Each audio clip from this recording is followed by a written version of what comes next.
Everyone, Radhe Radhe सभी को। सो मैं आ गई हूँ आज आप सबकी फेवरेट स्टोरी पॉकेट में आसमान का आज का न्यू एपिसोड लेकर। फ्रेंड्स, आज का एपिसोड बहुत इंटरेस्टिंग और बहुत ही दिलचस्प होने वाला है, तो वीडियो में एंड तक बने रहने के लिए प्लीज़ वीडियो को लाइक करिएगा, सब्सक्राइब करिएगा और बेल आइकन को प्रेस करना ना भूलिएगा। फ्रेंड्स, तो आज के एपिसोड में आप देखने वाले हैं कि यहाँ पर नारायणी जो है उसे पछतावा हो रहा है कि उसने रानी को हमेशा गलत समझा, लेकिन रानी जो है हमेशा सच थी।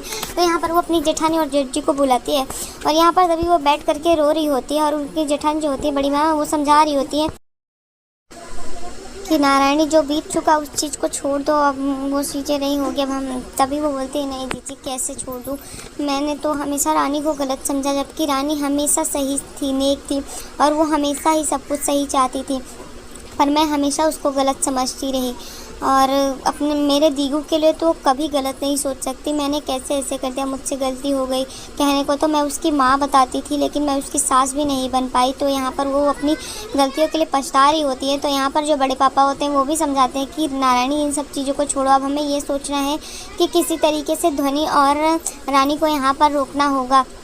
तो वो बोलते हैं हाँ जीजी, यही सब सोचकर तो मैंने आप लोगों को बुलाया है। तो यहाँ पर वो बोलते हैं कि मैं बात करने को तो करूँ, लेकिन जीजी मैंने उससे बहुत उसका दिल दुखाया है, तो मैं अगर चाहूँगी तो मुझे समझ में नहीं आ रहा क्या ही बोलूँगी। तो यहाँ पर वो बात करती है। दूसरी तरफ देखेंगे कि यहाँ पर रानी जो होती है अपने पापा को बता रही होती है कि ध्वनि किस तरीके से डरी हुई है। उसके हाल चाल को पूछने के लिए उसके पापा कॉल करते हैं। तो यहाँ पर बोलते हैं कि पापा ध्वनि तो ठीक है, परिवार में इतना घुल मिल गई है, लेकिन अब मुझे उसके केस कस्टडी के बारे में सोच करके परेशानी हो रही है कि अब क्या होगा, कैसे झेलेंगे और समझ में नहीं आ रहा है। तो यहाँ पर वो बात ही कर रही होती है, तभी यहाँ पर देखते हैं कि दिग्विजय जो होता है वो आ जाता है और यहाँ पर वो एक कॉलेज का फॉर्म लेकर आ रहा होता है जिसमें कि यहाँ पर रानी के एडमिशन का होता है। और तभी वो फॉर्म देता है तो रानी देखती है तो बोलते है ये क्या है, और जैसे ही देखती है तो बोलते हैं ये क्यों किया। तो वो बोलता है मैंने सब कुछ कर लिया, बस इसमें फ़ोटो और तुम्हारा सिग्नेचर चाहिए था, फिर मैं कर दूँगा, तुम पढ़ाई पर फोकस कर सकती हो। तो यहाँ पर रानी बोलती है इसकी क्या ज़रूरत थी, आपने ऐसा क्यों किया। तो वो बोलते हैं कि मुझे पता है कि मैंने जो 5 साल पहले गलती की उस चीज़ की भरपाई तो नहीं कर सकता, लेकिन मैं अगर छोटी मोटी गलतियों की कोशिशों की वजह से अब मेरी गलतियाँ सुधर जाती हैं तो ठीक है।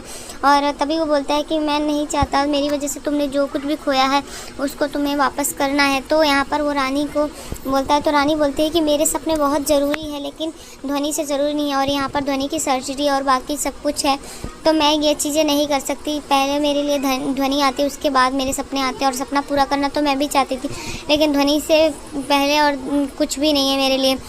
तो यहाँ पर दिग्विजय समझाता है कि कोई बात नहीं, ध्वनि के लिए तो सब है ना, सब संभालेंगे, और मैं और पूरा परिवार है मिल के संभाल लेंगे, लेकिन तुम अपने पढ़ाई पर फोकस करो। और रही बात तुम्हारी स्टडी की, तो वो मैं तुम्हें हेल्प करूँगा। तो यहाँ पर ये सब चीज़ें सोच करके रानी की आंखों में आंसू आ रहे होते हैं और रानी ये सब चीज़ें सोचती बोलती है इसका कोई मतलब नहीं, क्योंकि ध्वनि की सर्जरी के बाद हम यहाँ से चले जाएँगे। तो यहाँ पर वो इस चीज़ के बारे में बात कर रही होती है और दिग्विजय जो होता है उसको पछतावा है। तो ये चीज़ें देखकर रानी को भी लग रहा होता है कि हाँ। तभी यहाँ पर देखते हैं कि ईशान जो होता है वो आ जाता है, क्योंकि उसको अनीशा के कमरे में से उसको फ़ोन मिला होता है जिसमें कि अनीशा ने रिकॉर्डिंग की होती है उस 5 साल पहले, जिसकी वजह से रानी गई थी और रात का सच। तो यहाँ पर वो बोलता है कि अगर आप दोनों देखोगे तो आप दोनों की भी आंखें निकल जाएंगी, क्योंकि इस तरीके से जो सच्चाई है वो देखने के बाद तो सब कुछ श्योर हो जाओगे।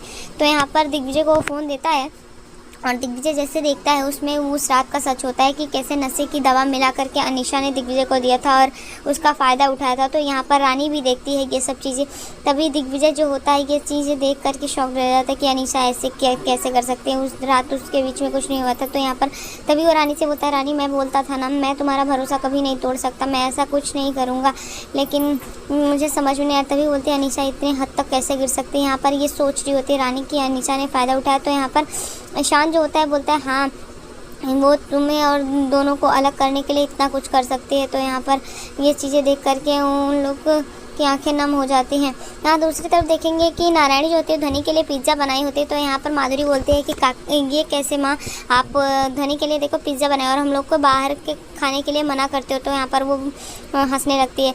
और यहाँ दूसरी तरफ देखेंगे कि जैसे ही ये सब वीडियो देखते हैं तो रानी और दिग्विजय जो होते हैं इस चीज़ के लिए एक दूसरे पर जो बुरा आरोप लगाए हुए हैं वो समझ में नहीं आता कि कैसे इन सब के बीच में ये सब दूर हो रहा है।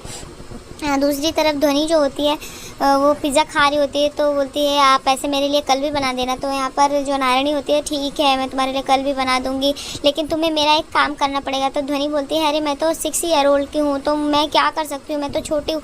तो बोलते हैं अरे तुम 6 ईयर ओल्ड की हो लेकिन तुम ही कर सकती हो ये काम। तो बोलती है क्या करना है। तभी बोलती है तुम्हें यहाँ पर हम लोगों के बीच में रहना है, तुम अपनी माता रानी से बात करोगी ना तो हम लोग यहीं पे रहेंगे, तुम अपने पापा के साथ और हम सबके साथ रहना चाहती हो ना। तो यहाँ पर ध्वनि बोलती है हाँ। तभी बोलती है तुम्हें अपने माता रानी से बात करनी होगी। तो ध्वनि बोलती है आप ही क्यों नहीं कर लेते माता रानी किससे बात।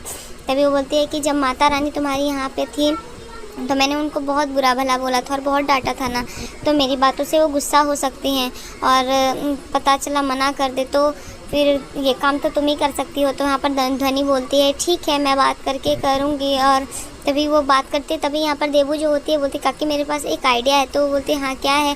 तो वो यहाँ पर रानी और दिग्विजय की शादी की बात करते हैं। तभी यहाँ पर वो बहुत खुश हो जाती बोलती हाँ मैं भी यही चाहती हूँ। तो यहाँ पर माधुरी बोलती हाँ आप दिग्विजय और रानी भैया फिर से एक आ जाएंगे साथ में। तो यहाँ पर वो हैप्पी मोमेंट मिस कर रहे होते हैं कि जल्दी से वो चीज़ें आए और हम दोनों देखें। तो यहाँ पर ध्वनि भी खुश हो जाती है कि मेरे मम्मी पापा की शादी होगी और मैं फिर से देखूँगी।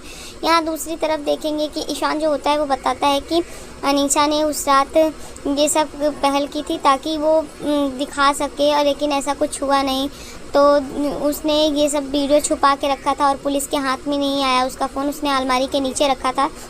तो यहाँ पर ये चीज़ें देख करके रानी और दिग्विजय जो होते हैं वो बहुत ही हैरान हो जाते हैं और उनके बीच की जो गलत फहमियाँ हैं वो दूर होने लगती है। दिग्विजय तभी रानी से रोते हुए बोलता है कि मैं कभी तुम्हारा भरोसा नहीं तोड़ सकता था रानी, मैं तुमसे बहुत प्यार करता हूँ। तो यहाँ पर रानी भी जो होती है बहुत रोती है क्योंकि उसने जो देखा था वही समझा था।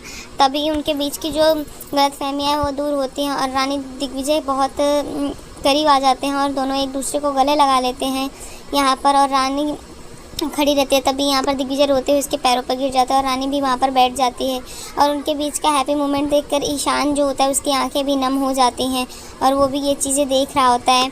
तो फाइनली वो एक दूसरे के जो शिकवे हैं गिले हैं वो सब दूर हो जाते हैं। यहाँ पर दूसरी तरफ देखेंगे कि जैसे ही वो लोग बैठे रहते हैं तभी यहाँ पर रोते हुए यहाँ ध्वनि दौड़ते हुए आती है और दिग्विजय और रानी के बीच वो भी गले लग जाती है और उनके बीच के जो शिकवे गिले हैं वो सब दूर हो जाते हैं। तो यहाँ दूसरी तरफ आप देखेंगे कि जो अनीशा है वो यहाँ पे जेल में भी अभी मास्टरमाइंड प्लान कर रही है और यहाँ पर वो जेल के जो जेलर है वहाँ से उससे बात करती है और यहाँ पर जेल में उसका एक कांस्टेबल है जो कि उसकी हेल्प करने वाला है।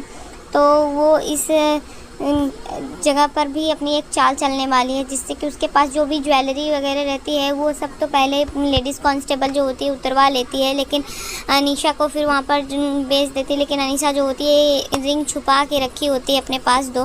तो यहाँ पर जैसे ही वो आता है खाना लेकर तो उसको बताता है कि आपका यहाँ पर एक आदमी है जो काम कर सकता है। तो बोलती है कौन है वो। तो तभी बताते हैं वो मर्डर करके यहाँ पे बैठा है। तो बोलती है वो जेल में यहाँ पर रहकर मेरा काम कैसे करेगा। तभी बोलती है वो जेल में भले रहता है लेकिन वो सुपारी लेता है और बाहर से काम करवाता है। तो यहाँ पर अनीशा जो होती है बोलती है अच्छा ठीक है मेरा काम हो जाएगा। तभी बोलता है हाँ मैडम आपका काम हो जाएगा। और यहाँ पर वो तभी अनीशा जो होती है उसको एक रिंग देती है और बोलती है कि बाकी के गहने तुम्हारी लेडीज़ कांस्टेबल ले लिए तो और भी हिस्से चाहिए तो मुझसे बोलो कि मेरे जो गहने हैं वो ला करके मुझे दे। तो यहाँ पर वो मान जाता है और तभी देखते हैं कि यहाँ हैप्पी मोमेंट चल रहा होता है गांधी परिवार में और शादी की बात चल रही होती है। तभी यहाँ पर सब शादी की डेट और सब चीज़ों को डिसाइड करने वाले होते हैं और यहाँ इसी बीच में देखते हैं कि जो पिंकी होती है वो भी आ जाती है और तभी बा भी आ जाती है और बा जोर से डांटते हैं और बोलती है खबरदार मेरे अलावा ये शादी कौन कर सकता है, मुझे ये लड़की पसंद नहीं है। तो यहाँ पर सब लोग डर जाते हैं। तभी यहाँ पर नारायण जी होती बोलते क्या बा आप क्या बोल रहे हो। तभी बोलते हाँ चुप कर और यहाँ पर वो डांटते हैं। तभी अनीशा जो के बारे में अनीशा ने इतना गलत किया है लेकिन फिर भी पिंकी का जो भरोसा है वो अलग ही है। तो पिंकी जो है बोलती हाँ मैं तो पहले ही बोलती थी कि 5 साल पहले भी ये डीजे को छोड़कर भगी थी, धोखा दिया था और डीजे टूट गया था, तो अभी कैसे हो सकता है। तभी जो बा होती हैं वो पिंकी को डांटती हैं और बोलती है वो छोकरी तेरे को इतना धोखा दे के गई लेकिन तेरे दिमाग से भूत नहीं उतर रहा। तो यहाँ पर वो डांटती हैं और तभी बोलते हैं मैं तो ये कह रही थी कि मुझे तो जो दीगू ने नर्स लाया था वही नर्स चाहिए। तो यहाँ पर सब लोग हंसने लगते हैं और यहाँ पर रानी बोलती है कि बा आपको वही नर्स चाहिए। तभी बोलते हैं हाँ, ताकि शादी के पहले तू मेरा हेल्थ वेल्थ दोनों का ख्याल रखे। तो यहाँ पर वो हैप्पी मोमेंट आ जाता है और बोलते हैं कि इसने मेरा बहुत अच्छे से ख्याल रखा था। तो रानी जो होती है खुश हो जाती है और बोलती है कि बा आपको नर्स चाहिए। तो बोलते हैं हाँ मुझे नर्स चाहिए, और तभी वो यहाँ पर खुश हो जाती हैं। दूसरी तरफ देखेंगे कि जो अनीशा होती है वो निकल चुकी होती है जेल से, और पुलिस कांस्टेबल जो है उसकी हेल्प कर रहा है यहाँ पर। तभी वो वहाँ से निकलती है और उस इंसान से मिलती है जिसने मर्डर किया है, और यहाँ पर वो जेल में है।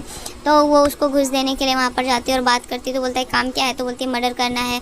और यहाँ पर तभी वो बोलता है किसका? तो बोलते हैं रुद्रानी गांधी और दिग्विजय गांधी, उसके बच्चे, इनफैक्ट पूरे गांधी परिवार के लिए बोलती है। तो यहाँ पर वो अपना रिंग देती है और बोलती है कि कम से कम ये 20 लाख का है। तो बोलते हैं 20-25 लाख में यहाँ पे कुछ नहीं होता, मर्डर के लिए तो और चाहिए। तो बोलते हैं कितना? तो बोलता है 1 करोड़। तो यहाँ पर वो एक और रिंग देती है और बोलते हैं कि ये भी है। तो आधा पैसा तो हो गया है, आधा काम होने के बाद होगा। तो यहाँ पर वो उसको घूस देती है। या दूसरी तरफ देखेंगे कि रानी और ध्वनि सो रहे होते हैं, और यहाँ दिग्विजय जो होता है आता है छुपके से और यहाँ पर रानी को उठाता है।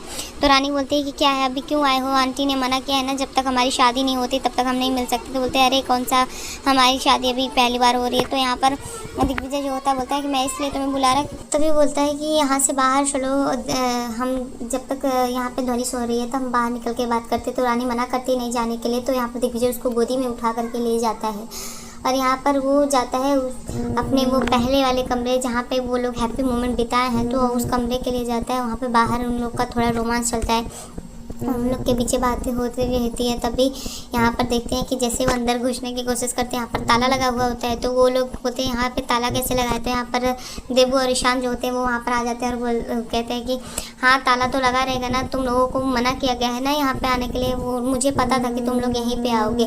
तो यहाँ पर वो बोलती है कि अच्छा। तभी यहाँ पर रानी जो होती है बोलती है कि अरे ये क्या बात हुई? तभी यहाँ पर जो देबू होती है बोलती है कि तुम दोनों के लिए इसलिए बंद किया है क्योंकि ये कमरा हम थोड़ा डेकोरेट करते हैं और पुरानी जो भी गिले शिकवे हैं वो दूर हो जाएंगे, इस जगह पे अच्छा मोमेंट बीते इसलिए हमने किया है। तभी ईशान बोलता है कि हाँ अब तो ये कमरा सुहाग रात के दिन ही खुलेगा। तो वो लोग यहाँ पर बात करते हैं और हंसी मजाक करके चले जाते हैं। यहाँ दूसरी तरफ देखेंगे कि अनीशा जो है उसको रिमांड पर लिया गया है 15 दिन के लिए। तो यहाँ पर जैसे ही अनीशा जो होती है बाहर आती है तो यहाँ पर दिग्विजय और रानी मिलने गए थे, और दिग्विजय जो होता है वो सच्चाई बताता है कि 5 साल पहले तुमने जो किया था वो आज सच पता चल गया है। तो आज के एपिसोड में इतना ही फ्रेंड्स, मिलते हैं आपसे नेक्स्ट एपिसोड में, जहाँ पर आप देखने वाले हैं कि यहाँ पर रानी और दिग्विजय की शादी होने वाली है, और यहाँ पर अनीशा जो है अपना वेश बदल कर आती है और यहाँ पर वो वेडिंग प्लानर बन के आई है। तो अब चलने वाली है अनीशा जो है बहुत बड़ी चाल। तो नेक्स्ट एपिसोड में आपको ऐसा ही दिखाया जाएगा। तो अगर वीडियो पसंद आई हो तो प्लीज़ वीडियो को लाइक करेगा, सब्सक्राइब करेगा और बेल आइकन को प्रेस करना ना भूलेगा फ्रेंड्स, ताकि ऐसे इंटरेस्टिंग वीडियो मैं आपके बीच में लेकर आती हूँ। तब तक के लिए बाय बाय, राधे राधे।